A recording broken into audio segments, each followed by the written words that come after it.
The man was surprised to find a beautiful woman standing across the desolate canyon. Despite being a kilometer apart, her perfect figure was still striking. He wanted to look a little longer, but it seemed she had noticed his presence. She immediately stopped what she was doing and turned to look in his direction. Her face was absolutely stunning, but the man's gaze instinctively shifted away. Someone had once told him that no matter what happened across the canyon, he should ignore it and not try to communicate. This was a watchtower built on the edge of the canyon, and the man was the new guard, Levi. But what was strange was that even though there wasn't a soul for miles, various weapons and equipment were stored right next to the watchtower. Every 600 meters there was an automatic dense artillery turret. Every 1,000 meters there was a satellite receiver that connected to the outside world. Inside the canyon, every 10 meters there was a giant floating landmine, which looked ornamental, but also seemed to be guarding something. The previous guard, Gota, had told him that the task was simple: check the equipment and refill the ammunition every day. As long as he made it through the year, the next guard would take over. Levi was confused. Before he came,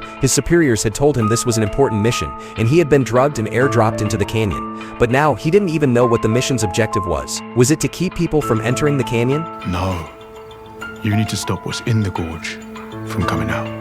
Yet, Gota had mysteriously told him it was to prevent something inside the canyon from getting out, which left Levi even more puzzled. The next day after his term ended, Gota was informed by his superiors that he could go home. After trekking for dozens of kilometers, he reached a mountaintop, threw a smoke grenade and signaled for his teammates to pick him up. Soon, a rope was lowered, and Gota, attaching it to himself, quickly left. Meanwhile, Levi began his new day's work, patrolling the area and checking the equipment. It seemed to be exactly as the previous guard had said, a simple maintenance job, even more tedious than expected. After 30 days of work, Levi reported his progress to the military, which was the second voice he had heard since arriving at the canyon. Curious about the task, he couldn't help but ask a question, but the response was a quick hang-up. It seemed like they were deliberately hiding something. Bored, Levi recalled Gyota's warning not to try peeking at the watchtower across the canyon, but the more he was told not to, the more curious he became. Unable to resist, he grabbed his binoculars and looked across. There didn't appear to be much difference on the other side, except that the guard there was a beautiful woman, and it seemed she was just as curious about him as he was about her. What surprised him even more was that the woman reached out to contact him.